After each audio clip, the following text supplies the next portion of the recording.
여러분, 공항에서 주는 종이 아시죠? 일단 스캔을 하고 나면 그냥 쓰레기통에 버리게 되는 그 종이요. 네, 탑승권 말이에요. 그런데 다음부터 여행을 할 때는 그 종이를 함부로 버리지 말아야 하는 여러 가지 이유가 있습니다. 1번, 탑승권은 생각보다 취약합니다.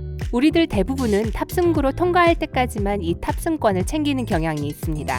일단 좌석에 앉게 되면 가방 옆 주머니에 구겨 넣거나 앞에 있는 좌석 주머니에 넣거나 기내 잡지 책갈피 정도로밖에 사용하지 않죠. 이때 여러분의 개인정보가 노출될 수 있어요. 예를 들면 2번, 성명. 무엇보다도 낯선 사람에게 자신의 이름을 알리고 싶어하는 사람은 없어요. 여러분의 이름이 모르는 사이에 온갖 사건에 연루될 수 있습니다. 아니면 누군가 여러분의 이름을 소셜미디어에서 검색해서 사진이나 다른 사항들을 찾을 수도 있죠. 이름이야말로 가장 철저한 보안이 필요한 정보라고 할 수 있어요. 부정적인 거래든 아니든 모든 거래는 이름이 없으면 이루어질 수 없으니까요. 다음 정보도 마찬가지입니다. 3번, 여객 예약 기록. 6자리 여객 예약 기록, 일명 PNR이 포함된 전자티켓만 제시하면 탑승권을 인쇄할 수 있습니다. 불행히도 오직 2%의 여행자만이 모바일 탑승권을 선택하고 있습니다. 즉, 나머지 98%는 인쇄된 탑승권으로 인해 정보가 잠재적으로 노출될 수 있다는 거죠. 여러분은 어느 그룹에 속하나요? 4번, 티켓 번호. 확정 항공편 예약과 관련된 작업을 수행하려면 여러분의 성명과 관련된 여객 예약 기록 번호 또는 티켓 번호만 있으면 됩니다. 누군가가 그 정보를 이용해서 여러분의 예약을 취소할 수도 있어요. 5번, 항공사와 항공편. 어느 항공사를 이용하는지가 무슨 비밀이 되냐고 생각하실 수도 있을 거예요. 하지만 사기꾼들이 여러분의 항공편을 취소하려면 항공사를 알아야 합니다. 그러면 어떤 일이 생길 수 있을까요? 6번, 사기꾼을 위해 활짝 열린 문. 여러분은 여행을 마쳤고 다음날 집으로 돌아갈 예정입니다. 그런데 온라인 체크인을 시도하려고 하자 항공편 예약이 취소되었다는 메시지가 나타납니다. 그리고 곧 사기꾼이 여러분에게 연락을 해서 도움을 제안하죠. 지금쯤 여러분의 항공사 로그인 정보가 노출되었다는 사실을 알게 되지만 이미 너무 늦었어요. 7번, 여행 일정. 여러분은 유명인이나 세계를 여행하는 억만장자 CEO가 아닙니다. 하지만 만약 누군가가 불순한 의도를 갖고 여러분의 움직임을 추적하고 있다면요. 여러분의 집을 털 계획인지도 몰라요. 아니면 여러분의 사생활을 엿보려는 것일지도 모르죠. 8번, 바코드. 탑승권 바코드는 보통 우측 하단에 있습니다. 소셜미디어에 탑승권을 일단 올리면 다른 모든 개인정보가 노출됩니다. 비록 다가오는 여행에 대한 기대로 부풀어 있더라도 절대 온라인에 탑승권 사진을 게시하지 마세요. 9번, 연락처 세부 정보. 이 사실을 알게 되면 소름이 끼칠 거예요. 여러분의 집 주소, 이메일, 연락 전화번호 등 모든 것이 바코드에 들어있습니다. 이제 여러분의 신체적인 안전도 위험에 처할 수 있어요. 탑승권에 믿을 수 없을 정도로 많은 개인정보가 담겨있다는 사실을 아직도 못 믿겠다고요? 그렇다면 이건 어떨까요? 10번, 금융정보. 비행기표를 현금으로 지불하는 사람을 본 적 있나요? 그래요. 요즘 대부분의 사람들은 신용카드나 직불카드를 사용합니다. 그런데 죄송하지만 모든 결제 정보도 바코드에 있습니다. 여러분의 직불이나 신용카드 정보를 갖고 있는 사람은 그 정보를 사용해서 물건을 구매할 수도 있어요. 카드를 가지고 있지 않더라도 말이죠. 11번, 신원 도용. 이 시점에서 여러분의 신원이 도용될 위험이 있습니다. 즉, 누군가가 여러분의 이름과 기타 개인정보를 사용하여 수많은 거래 또는 구매를 수행할 수 있다는 거예요. 그리고 신원 도용은 단순히 다른 사람의 이름이 더 마음에 들어서 잠시 빌리는 것이 아니기 때문에 위험성이 높습니다. 중대한 금융사기와 신용 파괴로 이어질 수 있습니다. 12번, 웹의 단점. 만약 나는 탑승권을 쓰레기통에 버리거나 비행기 좌석 주머니에 남겨놓을 만큼 부주의하지 않아 하시는 분이 계신다면 온라인이 얼마나 위험한지도 잊지 마세요. 2019년 7월 500개 이상의 항공사가 사용하는 유명 체크인 소프트웨어는 큰 보안 문제에 부딪혔습니다. 승객들의 탑승권이 낯선 사람들에게 다운로드됐어요. 문제는 즉시 해결됐지만 간단해 보이는 이 작은 종이 조각을 얼마나 신중하게 다루어야 하는지를 보여줍니다. 13번, 보상금 청구. 한 항공편 보상업체는 항공편의 큰 지연이나 초과 예약, 취소 등의 이유로 보상을 요구하는 여행자는 2%도 안 된다고 보도했습니다. 일단 항공사의 약관을 알면 보상 신청을 할 수 있습니다. 그리고 여러분의 탑승권은 보상을 받기 위해 필요한 첫 번째 서류입니다. 이런 금전적 보상을 받을 자격이 있다면 놓치지 마세요. 14번 세금 기록.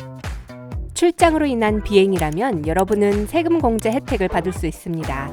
한 곳에서 다른 곳으로 물리적으로 비행기를 타고 갔다는 증거가 필요할 텐데 그게 바로 탑승권이죠. 티켓 결제 영수증만으로는 부족할 수도 있습니다. 또한 해외에서 일하고 세금을 낸다면 고국의 세무당국도 여러분이 국내에 있지 않았다는 것에 대한 증거를 요구할 수도 있습니다.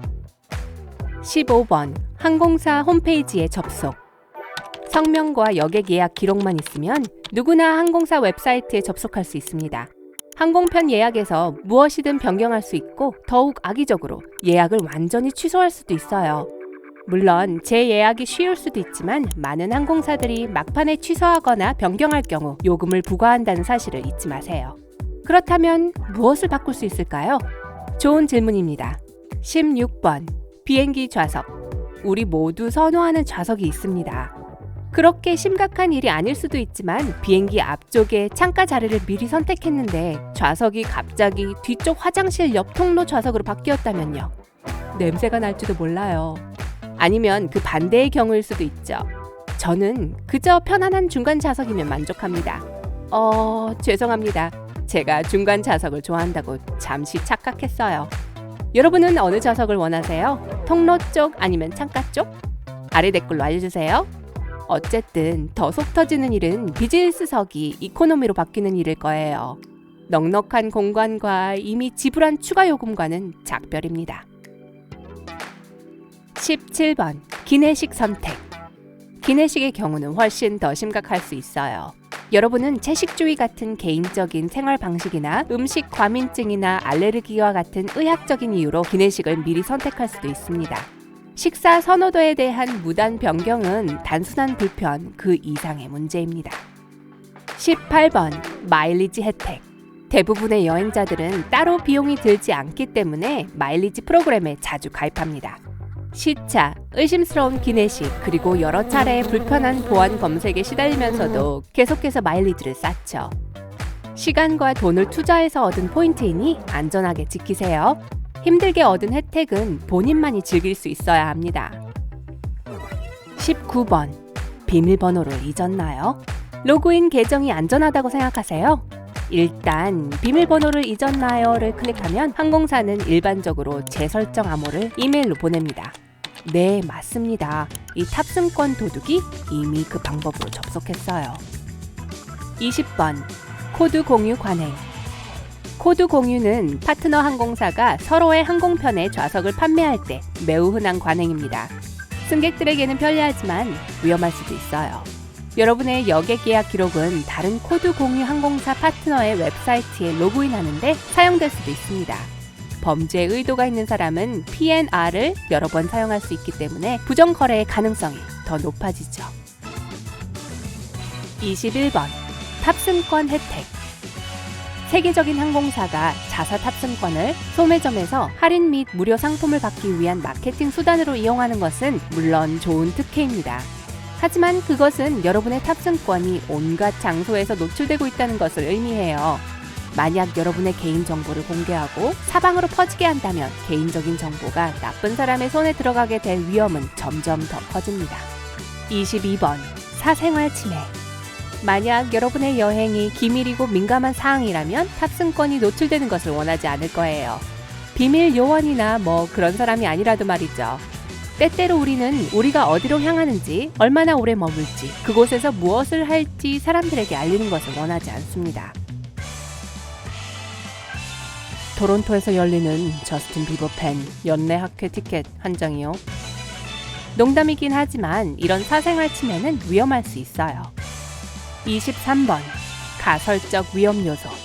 만약 나쁜 의도를 가진 사람이 여러분이나 온 가족이 앞으로 2주 동안 다른 도시나 나라에서 휴가를 보낸다는 정보를 얻게 되면 정말 골치 아픈 일이 될 수도 있어요.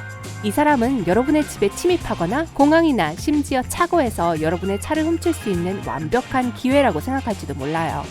아니면 그냥 여러분의 집에 가서 정원을 엉망으로 만들지도 모르죠. 요점은 탑승권을 가지고 위험한 도박을 하지 말라는 겁니다. 손해가 막심할 거예요. 오늘 새로운 것을 배웠다면 이 비디오에 좋아요를 주고 친구와 공유하세요. 그리고 여기 여러분이 좋아할 만한 멋진 비디오들이 있습니다. 왼쪽이나 오른쪽을 클릭하고 삶의 밝은 면에 머무르세요.